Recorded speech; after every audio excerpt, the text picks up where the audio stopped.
Okay, the number one thing I see coaches doing wrong is they just don't have a system in place.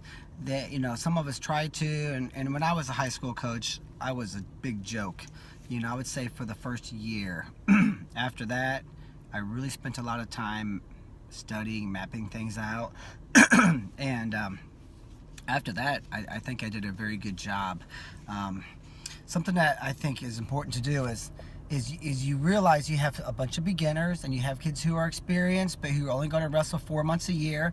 Then you might have a handful of year-round kids who want to wrestle in college. So you have these 3 different groups of kids in your high school, and plus your youth kids are coming up, your middle school. So just think about this. Number one, have a system in place. Just write down your drill routines. Drill routines is that's a phrase that we use all the time. And we actually have a private team camp option. We fly around, going to Maine in 2 weeks. We do private team camps where we implement our system into your program, and then all you have to do is take a stopwatch and a piece of paper with your drill plans on it, and you just start drilling the kids. We'll say, number 1 guy, football grip, pull down, go behind for 2 minutes, go. Boom, blow the whistle. Number 2 guy, go. You do that maybe once or twice. Okay, then you work down the list, and you just drill the kids through the drill routines. So, that's an option if anybody was interested. Obviously all of our information is at purlerwrestling.com. But for a coach that just is needing to dive in right now, basically just get a drill routines in place from all the common positions in wrestling. One day it's Russian 2-on-1. The next day it's single leg defense. Then you're online and you look at maybe a YouTube video and you say, we're going to show this move tomorrow. This piecemealing together doesn't work. Another issue I see is, not having the coaches on your system. So basically, as a wrestler, we usually have a great work ethic. Some of us have big egos, and we just want to do it all. You give someone a chance, you say, forget it, I'm going to take charge again. Learn to be a manager, and that's what they do in baseball. The head coach is called a manager, and he manages a staff. And that's what you need to do. That's what we do at our wrestling camps. I got great guys, awesome young guys, and they're taught to teach the way I want them to, and they maybe have a little spin on their style and whatnot, but the technique is the same. You can watch them at one of our summer camps or private team camps or academies, and they sound and act, and we're all the same. It's like making McDonald's hamburger, and you need to have all of your coaches doing things the same, whether it's this coach at the middle school, this coach at youth. Now the youth drill routines might be different. You might have a beginner's drill routine, then you have the advanced youth, and then you have middle school, and then so that's 3 drill practices. And then in high school, you can reuse those. So whatever the beginner little league practice plan is, that should be pretty similar to the high school beginner. They don't know a half Nelson. So once you have a few drill routines, and the goal is to get all these kids going, and hopefully within the first 3 or 4 weeks of practice, 3 weeks of practice, to have everybody on one drill routine, because keeping your hairline on the guy's collarbone to keep from getting hit with a headlock, that's something beginners need to know, but it's not something you have to drill 6,000 times. So hopefully after a few weeks you learn how to get off your back. We bridge, we drop and turn, right? You do that a few times. There's techniques for getting off of your back. There's techniques for pinning somebody. All the beginners need to know this, and it's not bad for your high school kids who have experienced to drill this a little bit too. But at some point in time, once you drill something 50 times, you're an expert for the rest of your life. And now we're ready to get everybody on the drill routine, just a core plan. And if you have your drill routines in place and your coaches are all in the same level, now you have a youth program that feeds middle school, that feeds your high school. Then once you're in high school, you have these 2 coaches taking the beginners for 2 weeks. You got the other half of the wrestling with the advanced kids, and you're working, and then within 2-3 weeks, those new kids are now part of the advanced, and they're all gelling together and they're practicing. And now practice is kind of running itself, and we call it, you want to develop a success machine. And once you have a success machine in place, it's something that can go. Right now on my cell phone I have a screensaver. It's a engine of a train, just because I'm trying to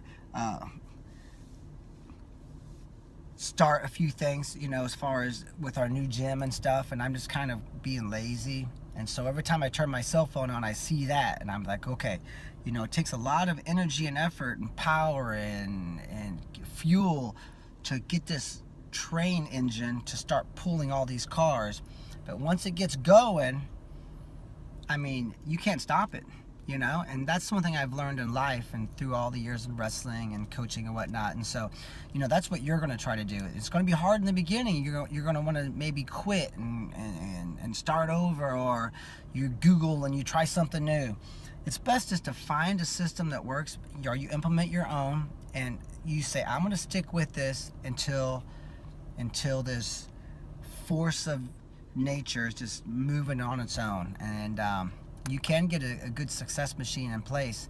And after 6 months, a year, your third year in practice, in season as a coach, everything's pretty much effortless now. Everyone knows what to do. The kids know what to do, and man, things really start to fly. And then you're not chasing your tail around, and your kids start to win. I would say this, that 90% of your success comes from 10% of the wrestling. So, you shouldn't be practicing, I wouldn't practice a Russian 2-on-1 to an inside trip. We're going to stick with core areas of wrestling. How are you going to beat a college guy? Put that on a piece of paper and drill that. The last thing I would like to say is sometimes coaches, we're too picky. We'll say, we have to get these areas perfected before we can implement the new areas. And so here we are, it's January 20th, and we're just learning how to get out of a front headlock, or we're just learning leg riding techniques, which we think is just vital to be leg riders. That's the best way to get your average athletes beating the best athletes, and how to get your inexperienced kids to the state medals and state titles is learning to control these matches. But but basically, if you're only starting front headlock defense and leg riding in January 20th, we have 4 weeks till state. Now you're behind the deal. So we like to say spend the first 2 weeks, maybe less, getting the whole drill routine done. Maybe have some long 3-hour practices. Maybe Saturday, have 2 days on a Saturday. You might go 9 in the morning till noon, or 12:45, 11:45, and then take a 45-minute lunch and have the kids come back again for another 2-hour and 45-minute practice. And you're just basically just throwing the drill routine out, and you're just teaching and getting them drilling. And it's not going to look great. It's okay. Once you have your 2 or 3 pieces of paper taped to the wrestling walls, and you have your drill routines now you have 4 months of season to perfect it. Now, sure, you might add something. Maybe one team is good at hitting a cross wrist tilt, so you're practicing your base, you're practicing your elbow digs on bottom to counter. So you might always shore up these little areas. The team is getting pinned, so you might spend a whole practice just on getting off your back, and go a lot of situations where you start on your back. So you're always stomping out fires. But the drill routine, the drill plan, there's 2 or 3 pages of drills that are taped to the wall. That's your drill plan, and you got it all laid out through the first 2 weeks of season, probably less. Let's say the first 7 days of season, if you have a long Saturday practices, and then maybe another long Saturday practice. And once you get the drill routines in place, then you drill through it. Now, you're not going to drill the whole 3 pages every practice. You're going to pick leg attacks and front headlock, and maybe you only get through halfway of front headlock. And this is outlined in our wrestling DVD series at purlerwrestling.com. We have practice plans. You can circle your practice plans, circle your warm up. Everything should be wrestling related. Then you just we have an index card approach. I pull out an index card and I put it on the bottom. Tomorrow I pull the next one, I drill it, I put it on the bottom. And so you drill through. You can practice the entire sport of baseball in 30 minutes. Wrestling and gymnastics, gymnasts, they don't do that. Today's my balance beam day, or maybe this, or maybe my floor.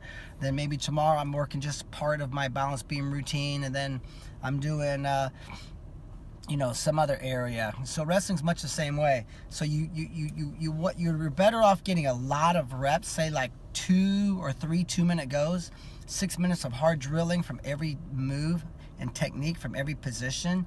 And you might have 6 ways to score from a front headlock, 2 ways to get out, and then you got your high crotch and your double done with all 5 finishes. And then, hey, it's time to take a break and we come back and wrestle live. Tomorrow we finish up our high crotch and we go into single leg, and then we're working our tilts. And then the next day we're just drilling leg riding the whole day. We might even get a couple of defensive things done. Then it's time for live wrestling, and you just rotate through your routine. And over the course of 4 months, or even in the off season, the kids will start to get all of this, and you'll start to see their wrestling techniques sinking into their wrestling. So as a coach, I would get very highly organized, get a system in place at all levels, and get your coaching staff in place, and be a manager and develop a success machine.